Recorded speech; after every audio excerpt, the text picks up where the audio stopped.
ઉના નજીક 20 લાખથી વધુનો વિદેશી દારૂનો જથ્થો ઝડપાયો। નેસડા ગામની સીમમાં બાતમીના આધારે એલસીબી સ્કોડ રાત્રિના ત્રાટકી।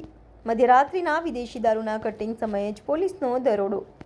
સ્થળ પરથી 2 ઇસમોની અટકાયત। વાડીમાંથી એલસીબીને 250 પેટી દારૂનો જથ્થો મળી આવ્યો। ત્યારબાદ નજીકના વાવડા ગામની સીમમાં છુપાવેલ અન્ય 150 પેટી વિદેશી દારૂ હાથ લાગ્યો।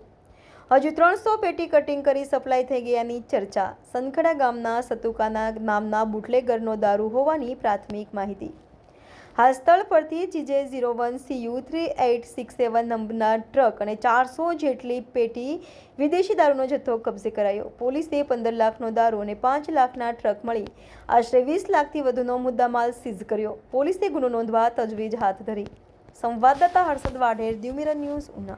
હાય, હું છું ક્રુઝિન સિંઘાનિયા। આપની આસપાસના સત્ય સમાચાર જાણવા માટે જોતા રહો દીવ મિરર ન્યૂઝ અને હા, લાઈક અને સબસ્ક્રાઇબ કરવાનું ભૂલતા નહીં। Thank you. વંશિયાળને દીવ મિરર ન્યૂઝની ટીમને દિલથી હું ખૂબ શુભેચ્છાઓ પાઠવું છું, જે ગુજરાતના તમામ સમાચારો સૌપ્રથમ આપની સમક્ષ રજૂ કરે છે। જય માતાજી।